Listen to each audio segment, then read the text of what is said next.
All right. Hello, everyone. Welcome to our webinar today. So I'm just double checking all of my technology. This is our first time using this platform in order to bring you content and workshops. And so I am super excited to be able to spend some time with y'all tonight as we talk about the face of Black maternal health in Nebraska. So I am Ashley Spivey. I am the director and co-founder for Ivy Black Girl, which is a collective that creates space for Black women, femmes, and girls to access our full potential. We do this through 4 different approaches. So the first is Give, where we look at collective giving, our philanthropic dollars. Some of y'all may have heard of our giving circle, Ivy Black Girl Gives, excuse me, as well as volunteer initiatives. Next is our Grow work, which really focuses on economic liberation through entrepreneurship. Then we have our Connect work, which houses everything that is affirming and uplifts Black women, femmes, and girls. So we have our research area that lives in there, our Black Girls Lead, our Youth Advisory Committee that's doing some dope stuff, as well as like our networking events and a ton of other stuff. And lastly, what brings us here together is our Take Action work. Our Take Action work really focuses on coalition building and advocacy. We are focused on right now maternal health as well as pay equity, and then expanding natural hair protections in the workplace. And so tonight, we will be talking about the face of Black maternal health. What is Black maternal health? The trends in Black maternal health. We have a dope panel of amazing, brilliant, beautiful Black women to bring in their lived experience, their professional experience to have this conversation. And of course, you all, we want to hear from you. So utilize the comment boxes. I am watching it. I think I know how to watch it the right way. Again, this is a new platform, so I'm not sure, but we will get it together and we would like to hear from you and engage you in this conversation. Before we jump in, I would be remiss if I did not thank our partners at the Women's Fund. The Women's Fund are our fiscal sponsors as well as our partner in all of this work and support what we're doing. And we're so thankful for them and their advocacy and their investment in Black women, femmes, and girls explicitly here in Nebraska. So with that, we are going to jump into our first guest. So I'm going to bring her here. We have Jessica. I'm super excited for Jessica to be here. So a little bit about her. She is a director of programs for a national maternal and child health organization called City Match. And congratulations on your new role within City Match. The organization works with local city and county representatives to address disparities in health outcomes and works towards creating equitable policy, programs, and procedures.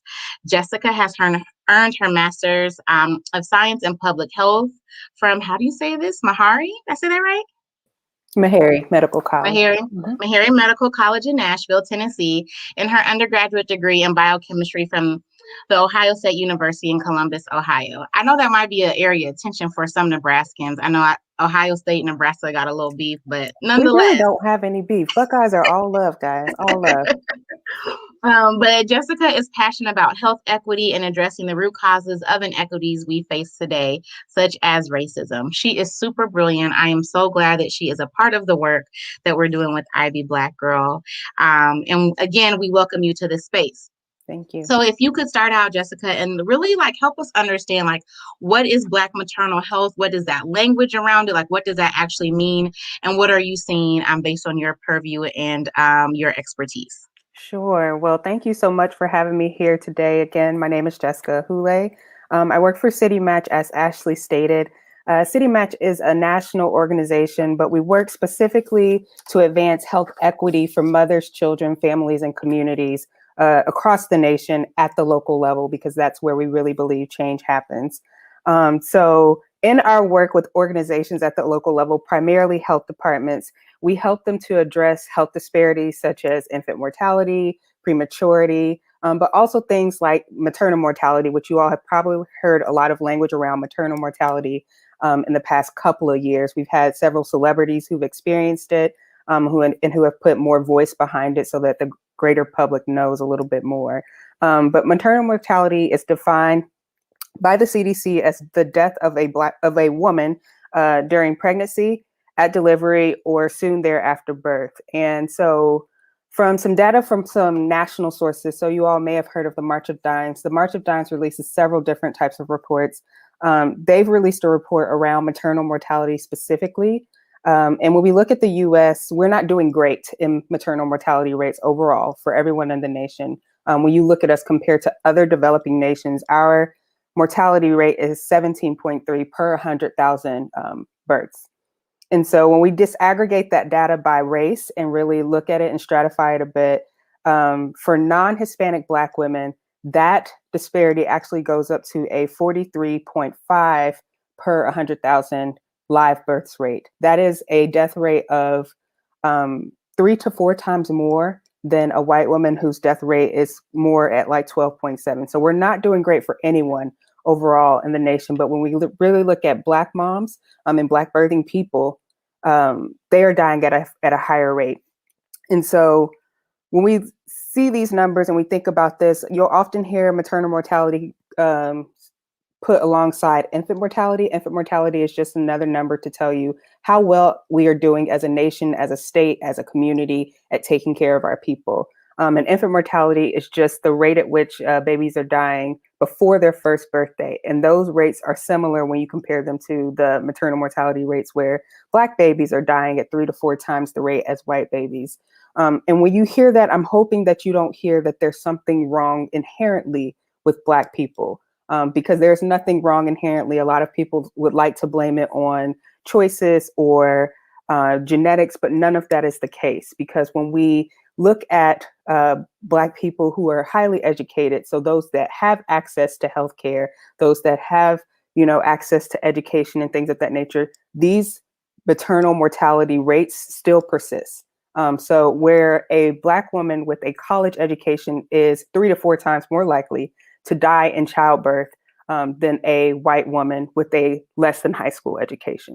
So these types of things tell us that this is not an issue with the person, there's an issue with the system. And so one thing that I like to make sure people understand is that race is not the driving problem here. Race isn't the problem, it is racism and the impacts of racism on people's health. When you think about toxic stress, stress is good for us as humans. That is a natural thing.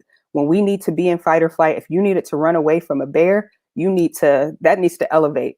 But what happens when that doesn't go down? That toxic stress level then impacts all sorts of things physiologically within the body. And one of those things that we can measure is the health outcomes when it comes to the birth experience.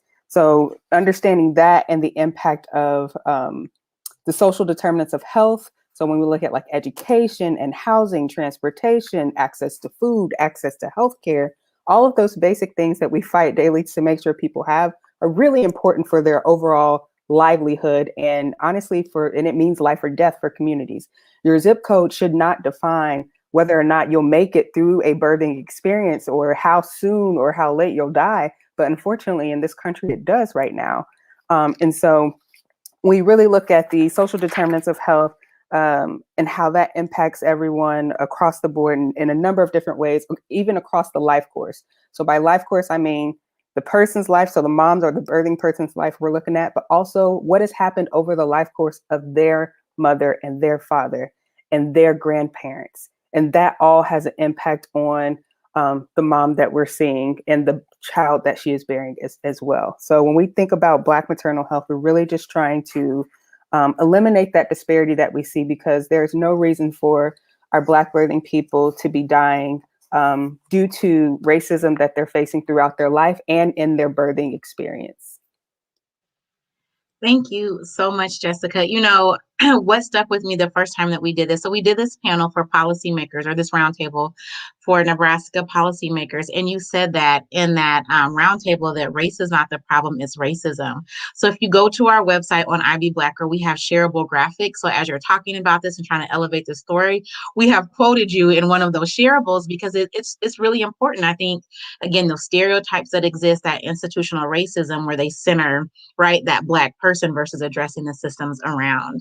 So thank you for that introduction to what is Black maternal health. We are going to hear from Jessica again. during our Q&A session.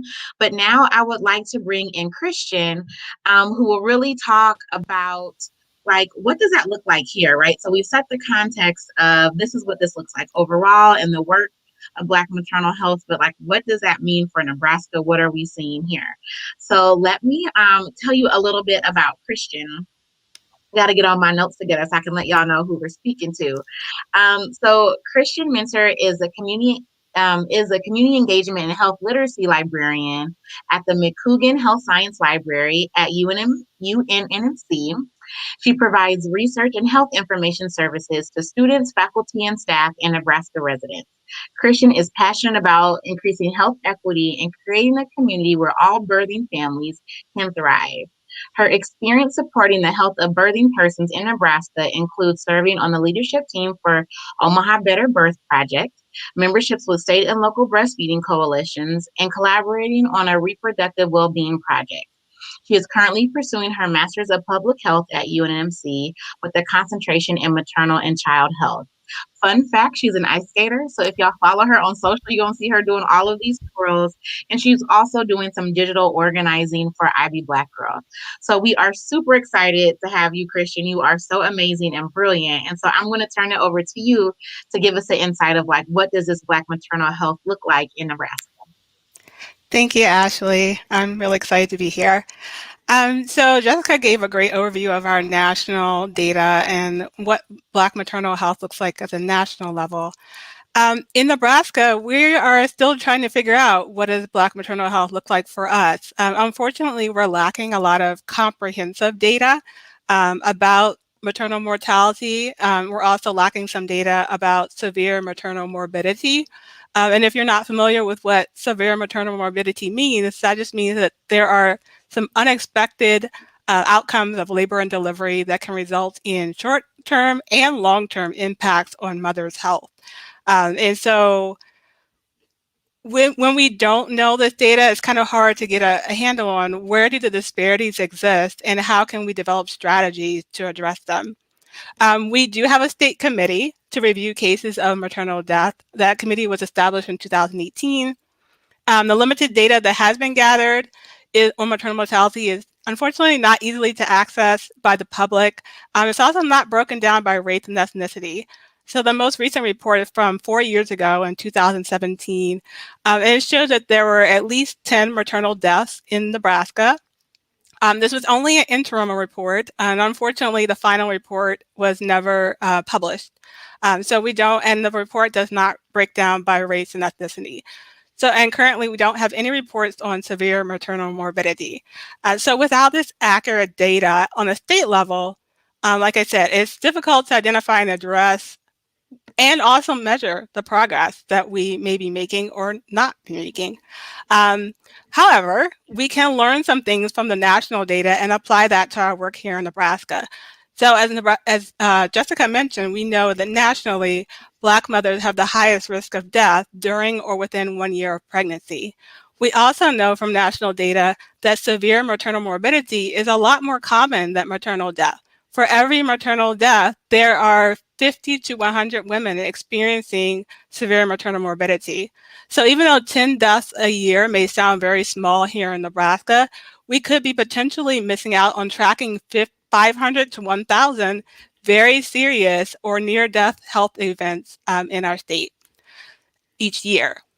So that's potentially a substantial number of moms that are being impacted here in Nebraska. And many of these health events are preventable. And we also know from national data that Black women are 2 times more likely to experience severe maternal morbidity than white women. So that's something to be aware of as we're addressing Black maternal health here in our state. So I mentioned some of the things that we don't know, but there is some other health outcomes that we do know. So for example, we know that Black infants have a higher rate of mortality in Nebraska, similar to the national rate. Here in Nebraska, 11.9 deaths per 1,000 live births. That's more than double the rate for white infants at 5.1 deaths per 1,000 live births. Black infants also have the highest rate of low birth weight. And that's also double the rate of white infants. And Black mothers have the second highest rate of preterm birth in Nebraska, with 12.8% of births being preterm, as compared to 9.8% of white women having a preterm birth.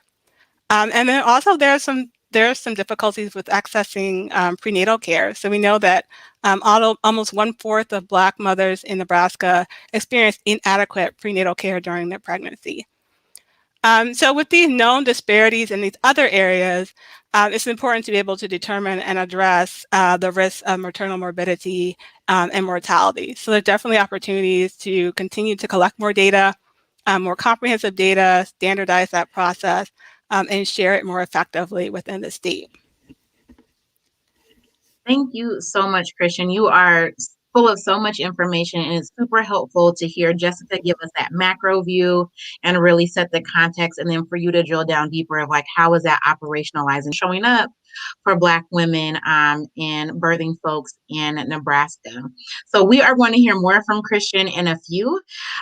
We are going to bring her back for the Q&A, so we'll be able to ask these questions. I'm checking the chat. I appreciate the dialogue.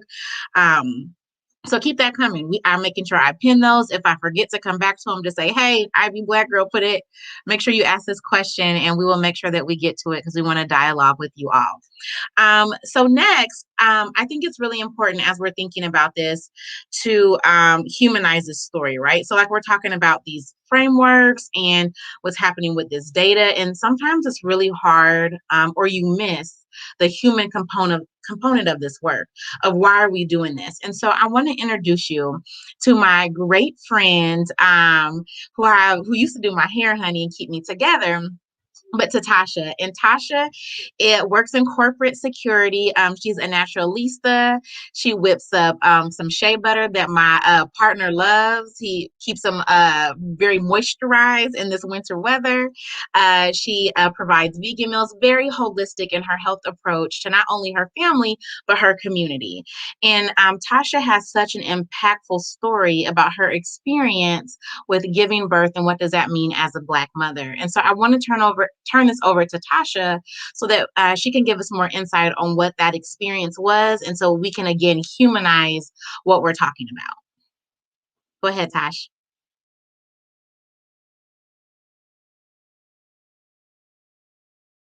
Start off with when I was pregnant with my twin boys in 2005. I went in for a scheduled C-section April 20th, 2005, because the twins were both breech. The overall experience was nice. I'm not going to lie. Other than being nauseated when they were operating on me, I didn't have any issues. Of course, there was a long recovery time, and that's kind of typical with the C-section, but those are the only cons I experienced with delivering my twins in 2005. Unfortunately, it wasn't the same in 2015 when I gave birth to my daughter, Kennedy. Just to fast forward, I remember being pregnant with her and going to all of my well checks appointments. And I shared with my doctor that I wanted to have a cesarean again, just because, there's familiarity there. I didn't have any problems with it prior. So I had high, expectations that I would have a nice delivery this time by C-section as well. But when I shared that with my doctor, I could tell he was not really for it, because every single visit he shared with me the risks and the cons of having a C-section.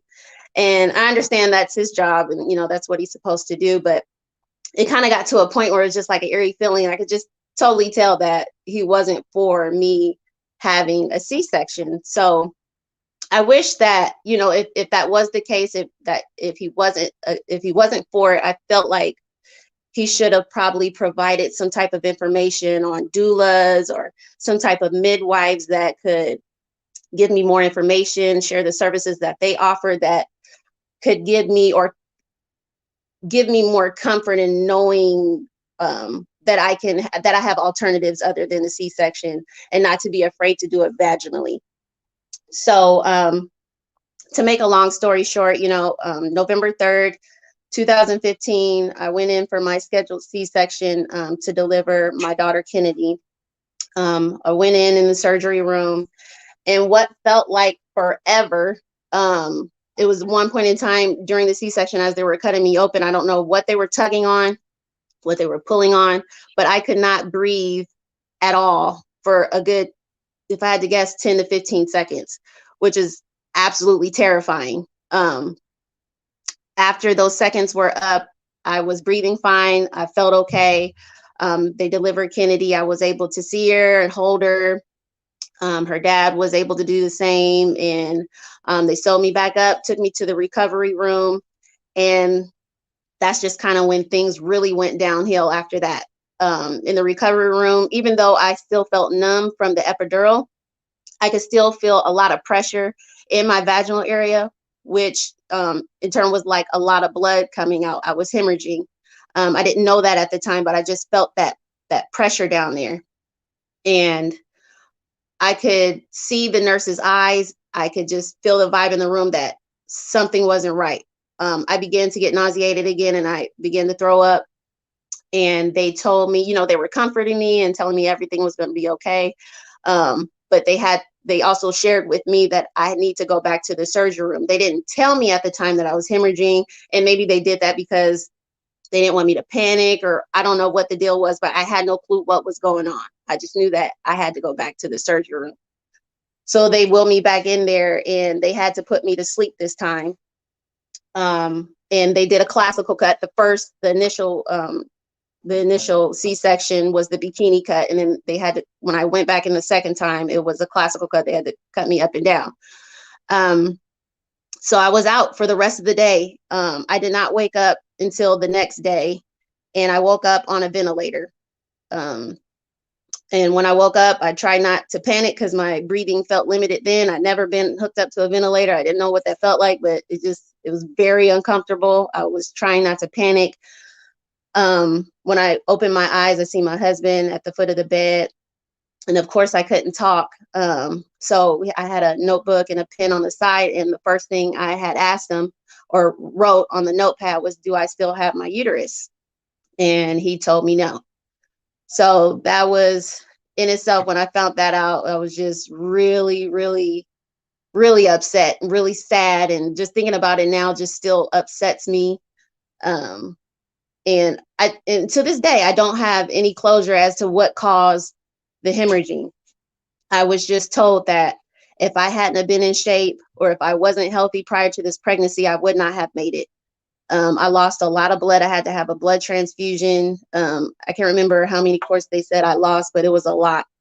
And they said I almost didn't make it. But due to good health and me working out a lot previously, I guess that they said that helped. And thank God that, you know, if it wasn't for that, I wouldn't have been here. So just every year on November 3rd, it's just a constant reminder that, you know, I'm blessed to be here. I'm happy to be here.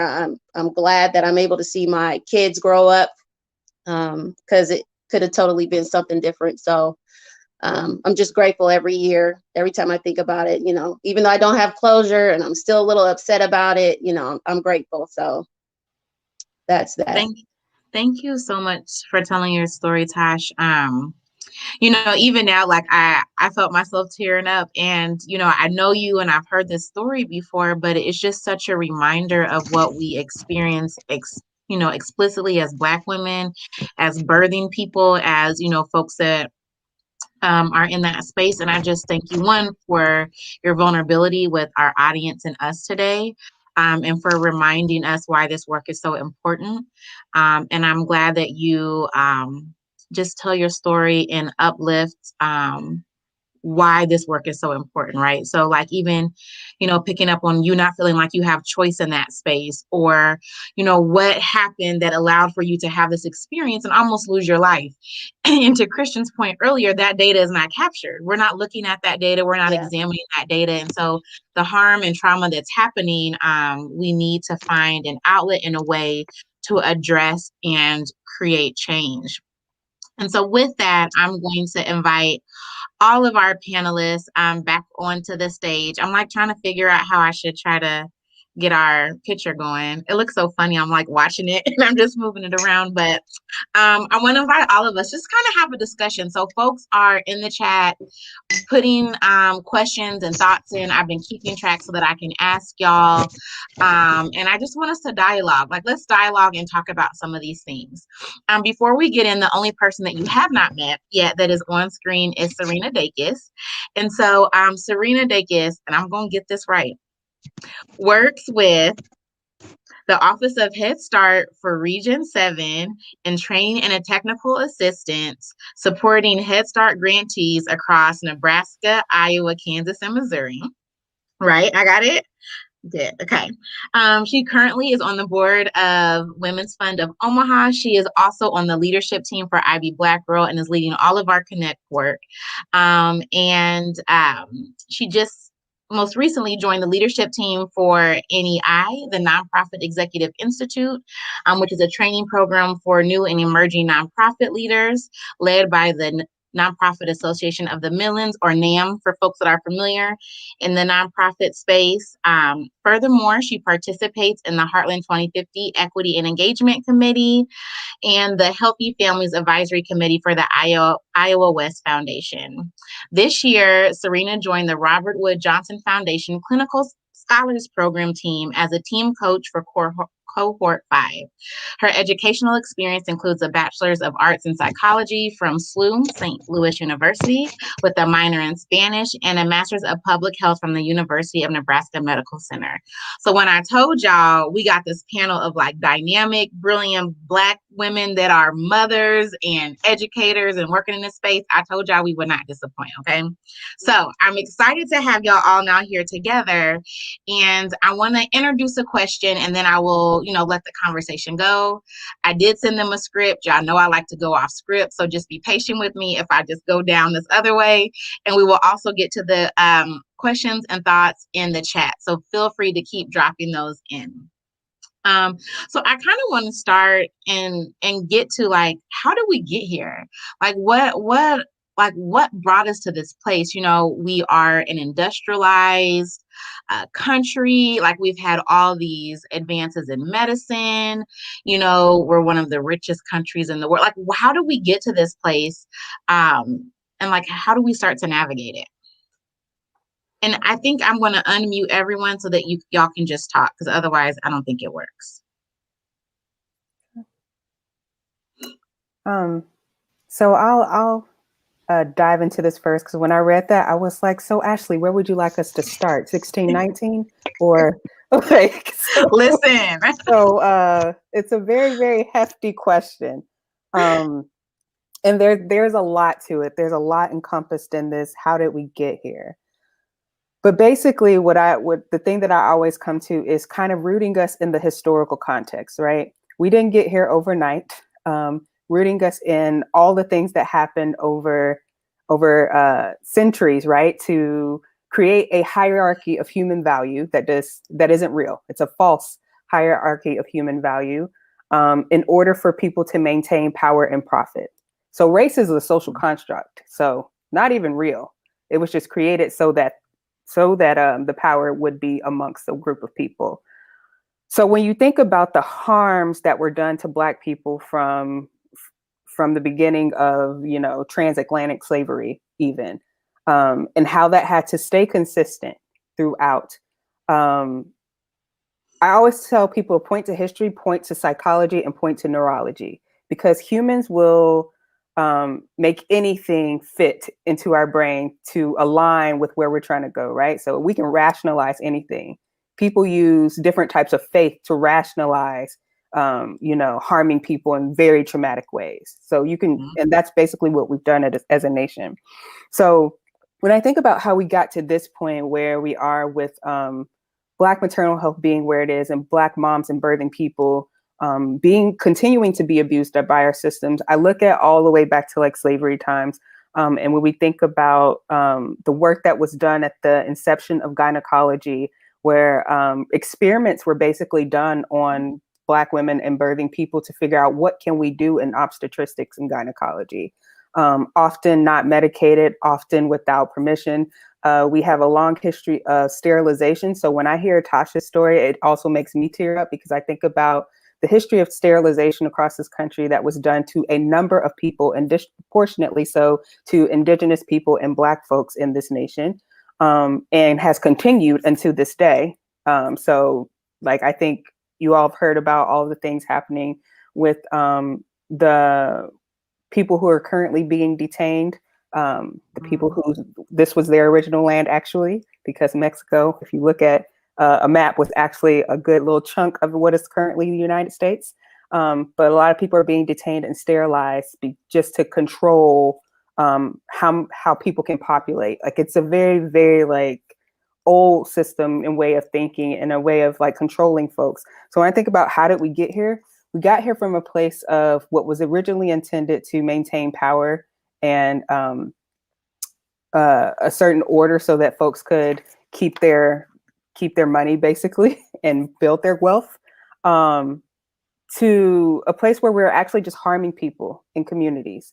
We're harming women. So we think about those things that started at the beginning of OB-GYN and how that has transitioned over time. And I went to Meharry Medical College.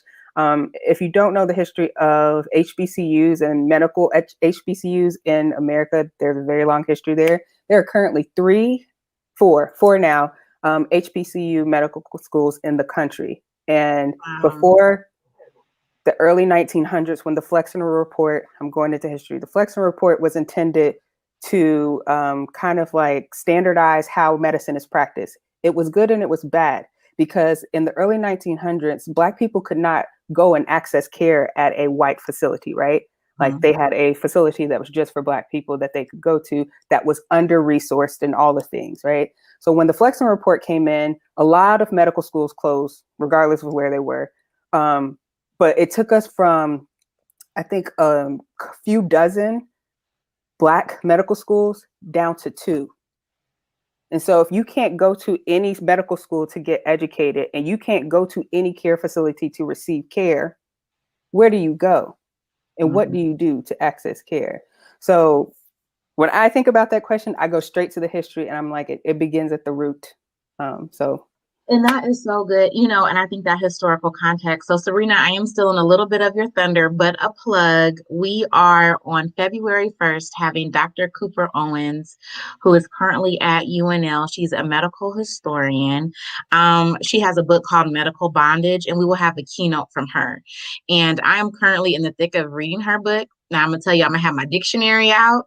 It is heavy, it is dense, but to the brilliant points that you made, Jessica, she is in this book talking about the history of gynecology and its roots in enslavement. And literally, we are seeing the same acts, the same kind of approach to our care, that stem from a time that we were dehumanized, seen as property, and devalued. And so I think you're absolutely right. And those are such great points to remind us, right, of like, this doesn't just exist to exist. It was intentional, and we can track that, right? Does anyone else have any thoughts to that of like, why did we get to this point? Why are we here? I think to add to that, like, why are we still here? There's also the fact that in the US, we began recognizing health disparities, I believe it was in the 1980s when we started to get more widespread notice of health disparities. And a lot of focus originally was on the individual people, educating the people, assuming that these disparities are caused by Black people, Indigenous people not knowing better, not choosing to do the right thing, making poor health choices, pretty much blaming the victim. And instead of looking at the system. So as Jessica said, we had a long history of racism and systemic inequality. And so you can't then look at the people who are experiencing disparities and expect them to dig themselves out of this mess. And yet that's where public health and medical fields started with, let's just educate them and make them do better. Whereas instead of actually looking at our healthcare systems, where do we live, work, and play, what are all these pieces that influence our ability to make healthy decisions? So now we're seeing that shift in public health and also in healthcare, where people are realizing that it's not just the individual, but it's also racism, it's also these other social issues that can limit people's agency in making healthy decisions. Yeah, absolutely. I mean, I think, look at Tasha's story, right? Like, she talks about how her agency was limited Is that Kennedy in the back? Yes.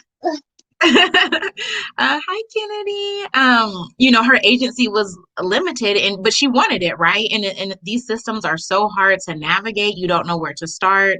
If there are these preconceived notions about who you are, the kind of parent or pregnant person, that you are, like, how do you navigate that? Like, it just seems so nuanced and so complex. Like, where do people start to chip away at this? Like, what do you do as an individual?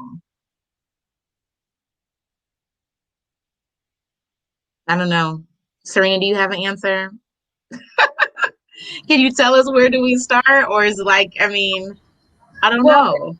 yeah, I think what I would add to what Christian stated is that we have to start with partially that knowledge shift. So we have to change by educating folks, and it can't be those one-time fixes. It has to be something that's ongoing opportunities for folks to continue to receive education around what health disparities are, but also education on how we take that knowledge and move that towards shifting that power. So how do we really shift the power to Black women to have those opportunities, to be at the center of those discussions, and to really make their own decisions about their health and their health care.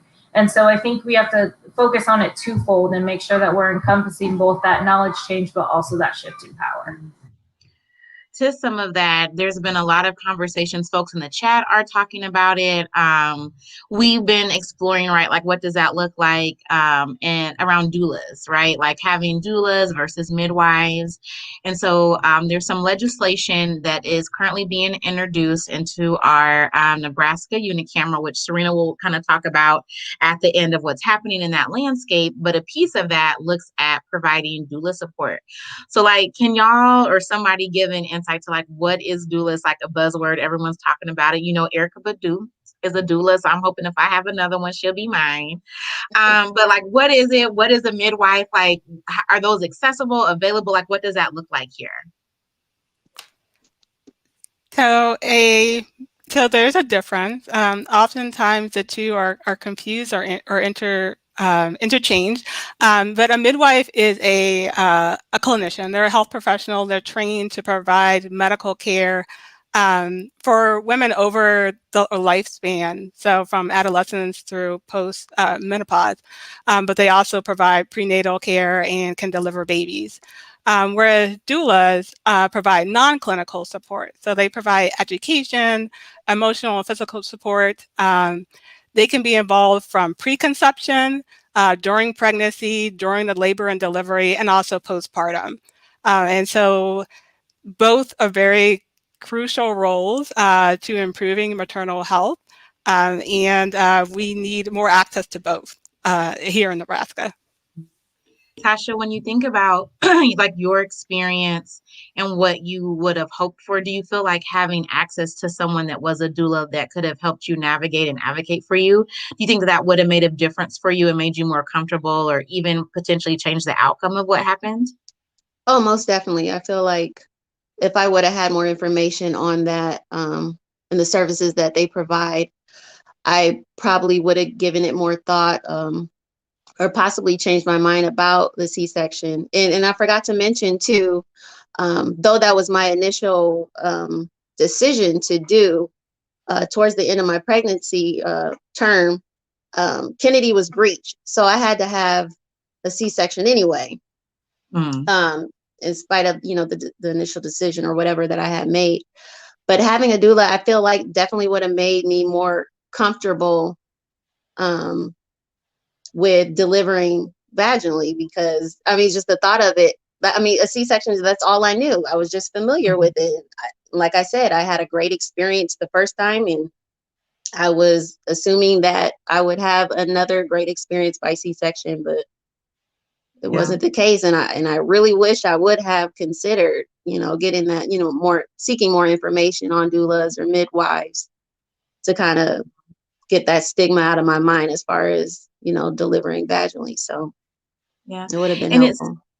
There seems to be, depending on like the type of doula, right? So we're centering Black women, femmes, girls, pregnant folks in this conversation of Black folks with reproductive systems. And it seems to be from that experience of centering our culture, our race, our ethnicity, like that tie to like our ancestors, right? Like something about having choice and more holistic care and someone there that's like supporting you and they're spiritually, not just around like the tactical decisions. And it seems like there's a movement towards honoring like our culture and our norms in the birthing process now more than ever. And I don't Yeah. know if that's just shift in, I don't know, Christian, I don't know why that is, but that's just kind of how it feels to me. Well, there's been a long history of midwifery care in the Black community. Some people may have heard the terms of granny midwives or grand midwives, as they like to be called now. So we've had a long history of midwives providing care in our community, and midwives are more focused on low risk birth. So they're really great for those who don't have any complications during their pregnancy. When you want more hands-on care, more community-based care, midwives tend to spend more time with the mom and her partner during the labor and delivery than LPs typically. So they're another option. They also can sometimes, depending on where you live, can provide out-of-hospital care as well. So in birthing centers or home birth can be attended by a midwife. Not in Nebraska for home birth, but there are other states where midwives can attend home birth. So we have that long history, and we kind of lost it for a bit, only because there's been a lot of over-medicalization of childbirth in the US. And so as OBs kind of took over a bit in that realm of childbirth, they regulated things a lot over the history. And there are, the places where midwifery has been pushed out. So like, for example, here in Nebraska, midwives weren't available for a while. It went for a while there were no midwives. And so back in 1983 is when they began certifying midwives because there was a grassroots effort to bring midwifery back to the state. It's through no fault of our own that we don't have access to this as much as we used to, but it's definitely been a resurgence of that within our community. And the same for doulas. They can offer a very culturally competent care and support that is specific to the culture of the family that they are serving. So I think it's important to name, right, and acknowledge the disparities in the system so we can start addressing them, right? Like they exist, and we need to be able to start working towards that. Are there things that you feel like these healthcare institutions or community-based birthing centers or doula collectives, like are there things that within this maternal health space that are promising and shine some light on like, okay, we're heading in the right direction and this is where we got to keep putting our momentum?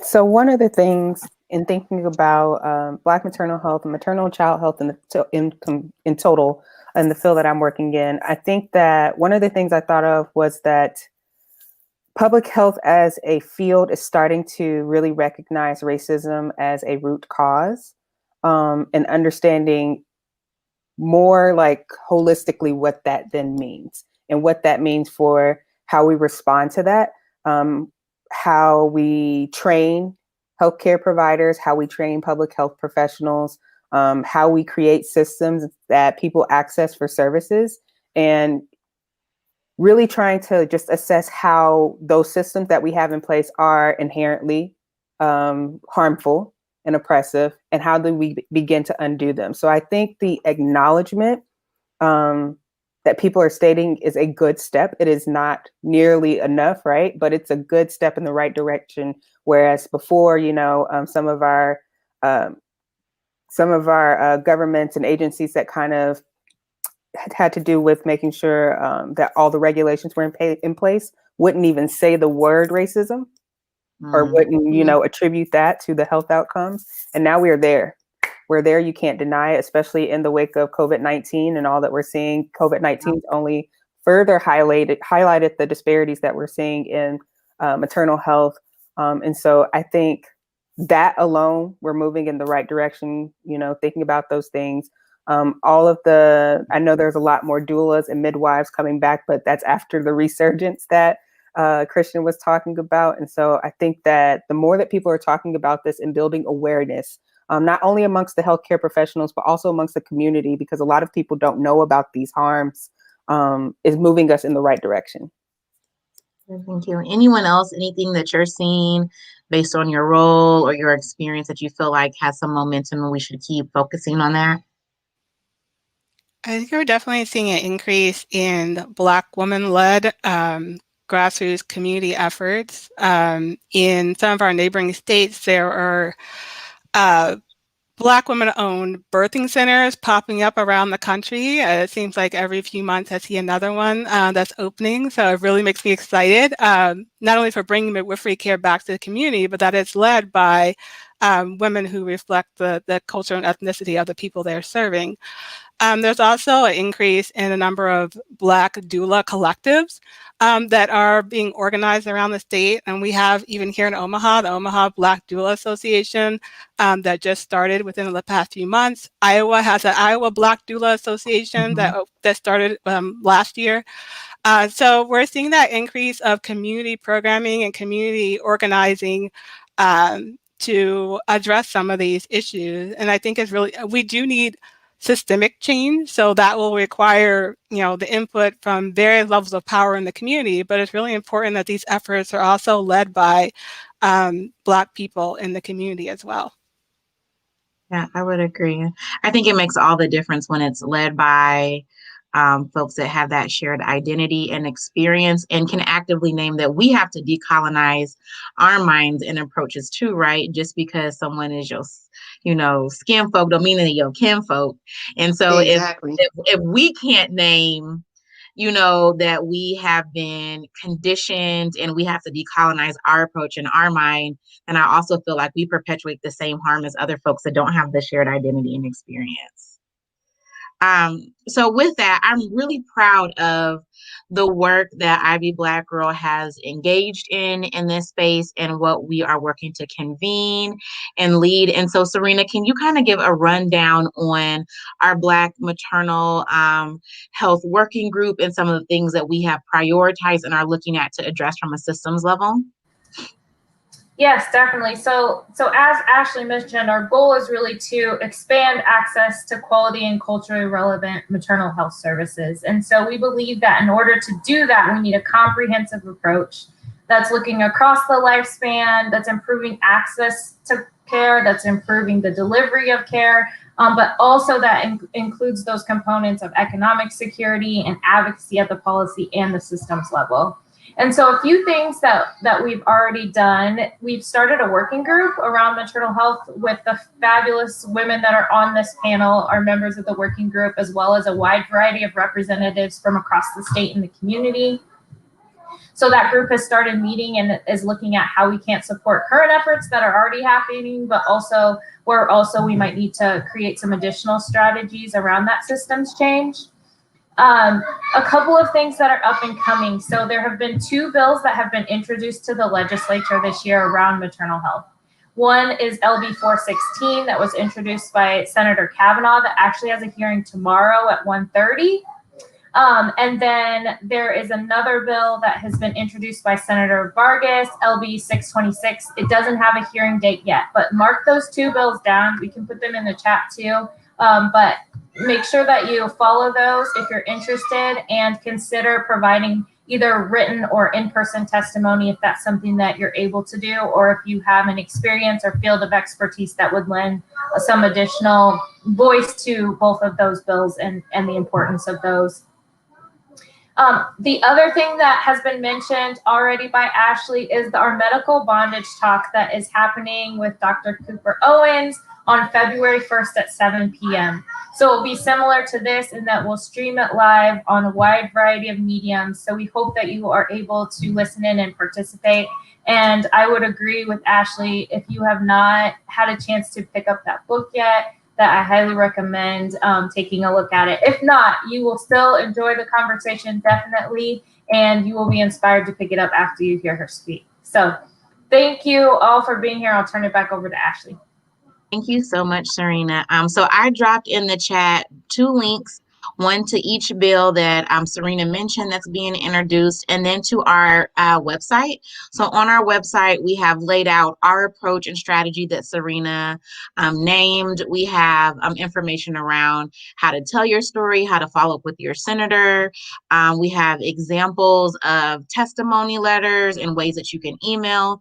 And we also have on there a space for you to drop in your story. So we plan to continue to do a digital campaign that really centers and uplifts the stories of our experiences with getting pregnant, the childbirth process, and then postpartum. And so right now, if you are on our social media, which is just at IB Black Girl, all spelled the traditional way, Tasha's story is being highlighted now, and we appreciate, again, her just vulnerability and willingness to champion this work, because it's like, I mean, Tasha is that woman, that birthing person that that humanizes this for us and shows the importance of why we have to have a long-term commitment to this.